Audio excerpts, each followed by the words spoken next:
Hello, everybody.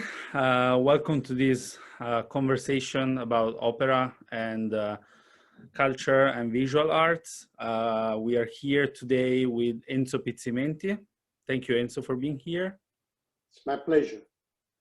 My name is Davide Mamone. I am a journalist from Italy, based in New York. And as everybody here, I am a fan of opera. I am a fan of the Italian arts in the US.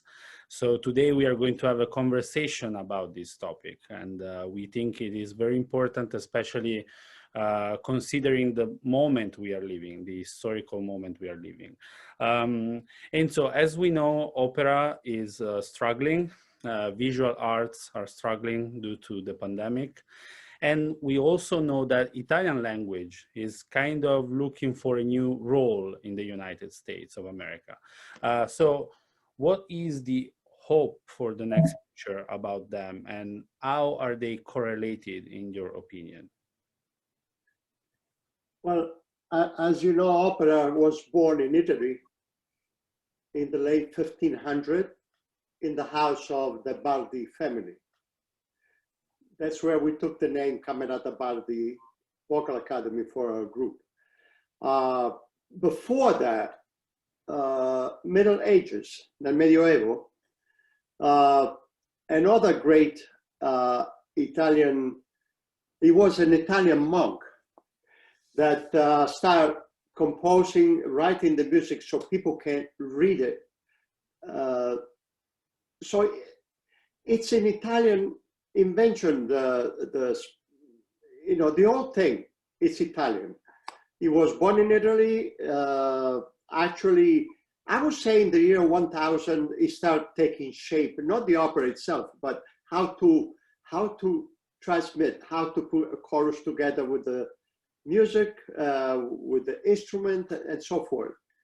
Guido Monaco, o Guido d'Arezzo, era questo grande studioso che ha scritto this monk that started organizing the music so people can read and understand it. Then in the late 1500s with the Bardi family, where Galileo was one of the members, by the way, Vincenzo Galilei, the father of Galileo Galilei. It was a glorious time for arts and culture in Florence. I love those Renaissance. I love Renaissance. And opera was born. Opera was born as a result of putting together Greek tragedy, Italian language, okay, music, chorus, it started taking shape. So it's all in one. Opera and Italian language are one. Yes, later on there is French opera, there is German opera, there is Spanish opera, yes. But originally, that's Italian opera. That's how the music was written.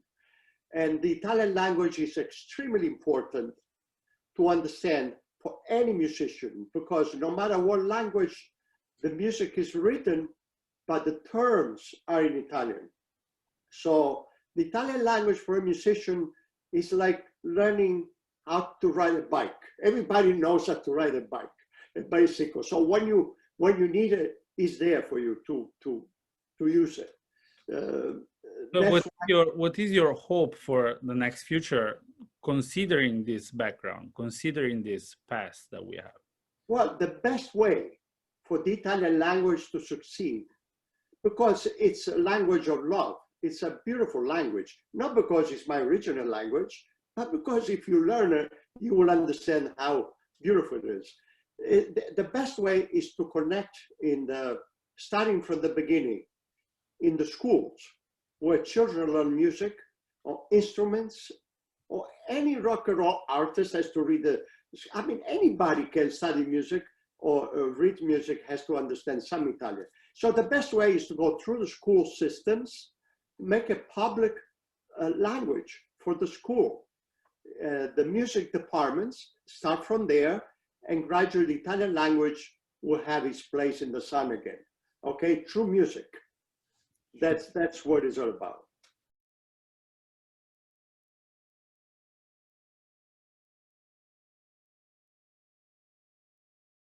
So Enzo, you are the founder and president of Camerata Bardi, and you are the director of the president of Teatro Grattacielo.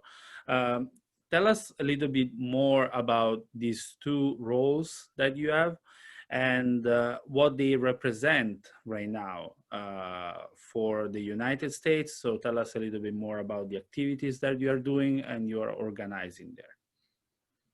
Well, Camerata Bardi, as I said before, was started because I love culture.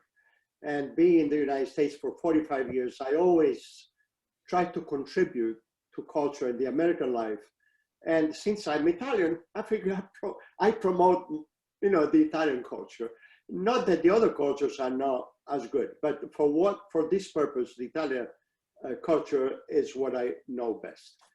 And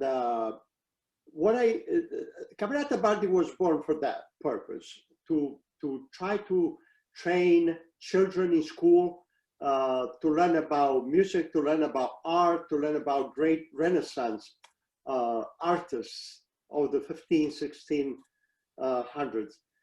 But then Stefanos Koroneos, who is a dear friend of mine, in fact, I'm president of Harrison Friends of the Opera. Many times he came over to sing, and sometimes with Maestro Coppola directing. Stefanos was filling the theater with his huge voice. I like him because he's a tremendous artist. He called me, and we got together in January of last year. The Teatro Grattacielo, the founder, Duane Prince, was retiring, and she did not want to close down the company. And Stefanos asked me to join, and we start.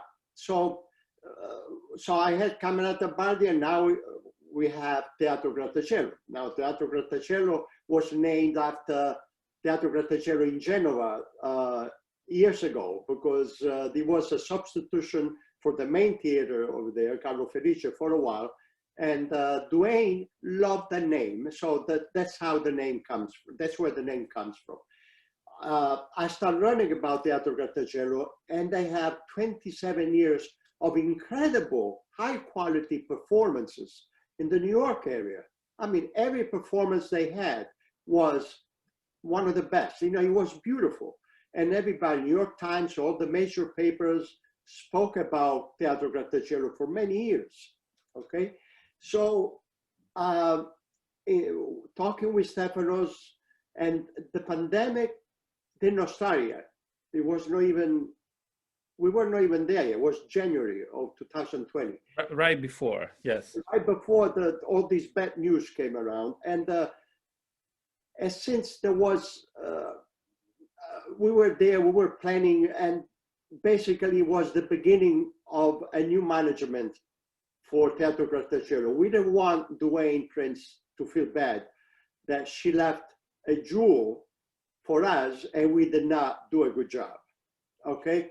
So we wanted to make sure that we excel in what we do. Besides having Teatro Grattacielo in New York, it's a beautiful thing as an independent opera company, okay? So this is how the whole thing got together. So we put together, somehow working together, Teatro Grattacielo and Camerata Bardi as an academy. So since the pandemic has started, what did you do to support opera, and what did you do to support culture? Because we know that it is a difficult time for both of them. So what did you organize? Well, if it wasn't for the pandemic, probably we would not have the success that we had. Unfortunately, that's the truth, because we decided in the beginning to go with audiovisual, so it would be easier to reach out to people in other countries. We decided to make it international.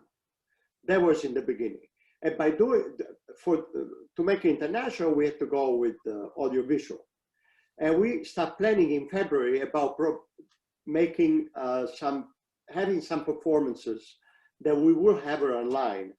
Also, we're planning on having Fedora stage anyway, and Fedora was going to be a stage. We already talked about the singers that will come from overseas. Then the pandemic started, and therefore we didn't know what was going to happen. So, but since we were already prepared for that, we started planning on having Fedora online instead of because the orchestra was impossible to have orchestra and everybody on stage. We didn't think it would be over by October or September, so we decided to stick with that. But the good thing is, in addition to that, not only we had Fedora, we also had Mephistopheles, that to honor Beniamino Gigli, I'm lucky to be friends with the family Gigli, and I want to do something for them. So we prepare Mephistopheles. It was a beautiful, beautiful success also. We had concerts, we had training. It was a tremendous year. It was the busiest year that Teatro Grattacielo ever had. And one of the busiest year for me, because we worked 24 hours a day with Stefanos from 5 o'clock in the morning until 11 o'clock at night, always talking, planning, and connecting. Different time zones. Yeah, and also with Francesco in Italy, preparing the website and developing all the information that we were giving to him. It was a lot of work, but it was beautiful. It was worth it.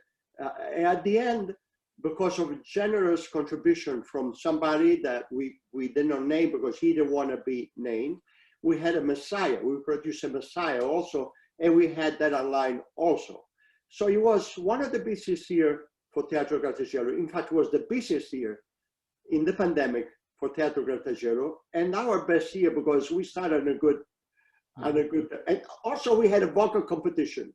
Yeah, international vocal competition. right? Yeah.